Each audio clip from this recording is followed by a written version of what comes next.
C'est une équipe qui est dominée souvent au bout de 20 ou 30 minutes, ce qui est important, la concentration.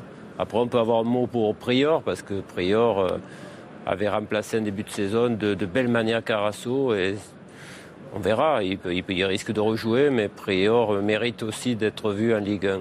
Du côté de l'Olympique Lyonnais, on va revoir la composition d'équipe préparée par Bruno Genesio.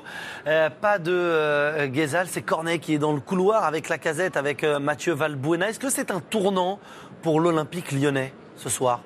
Oui, ce soir face à Bordeaux, c'est un tournant. Soit il reste dans cette deuxième partie de tableau et avec l'espoir de revenir, soit de revenir à la première, mais sans grand espoir européen, où il gagne ce soir, et là, il se donne la possibilité encore d'aller chercher une place européenne. On continue notre tour des stades. Est-ce qu'on va parler de Coupe d'Europe ? Parce qu'on va aller à la Beaujoire. On va poser cette question à Florent Martin et à Maxime Bossis. Est-ce qu'on peut parler de Coupe d'Europe ? Est-ce qu'on peut parler d'ambition continentale pour les Canaries ? Nantes reçoit le Gazélec Ajaccio.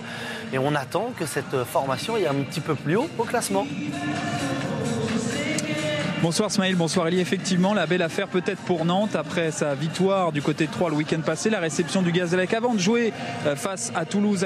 Effectivement, il y a un beau coup à jouer pour cette équipe de Nantes qui n'est qu'à 5 points du podium. Maxime Bossis, la belle affaire peut-être 6 victoires il y a face à cette équipe du Gazélec ce soir pour Nantes. Ah oui, pourquoi pas Florent. C'est vrai qu'au départ, les dirigeants nantais voulaient terminer dans le top 10 et depuis quelques matchs, la famille Kita vise un petit peu plus haut. Pourquoi pas être européen dans un championnat où tout le monde peut battre tout le monde. Nantes n'a pas perdu depuis 11 matchs et pas perdu en 2016, donc Nantes a des chances si il arrive à gagner ce soir et les prochaines rencontres. 11 matchs sans défaite, toutes compétitions confondues, 9 en Ligue 1. Guillaume Gillet sera là, tout comme Rémi Gomis. On va découvrir la composition d'équipe présentée par Stéphane Bouclier. Toutes ces équipes qui réalisent ce match ici, avec le virus de la gastro qui a frappé l'équipe du FC Nantes. Du coup, Sigthorsson est absent, c'est Salah qui le remplace en pointe. L'absence aussi de Xana, supplé par Gomis, qui enchaîne avec une deuxième titularisation, mais cette fois-ci en défense centrale. Oui, Gomis était 2 fois titulaire, mais au milieu, il va jouer aux côtés de Viscarando. Landjani fait sa rentrée aussi côté gauche. Birama Touré, lui, rentre au milieu de terrain.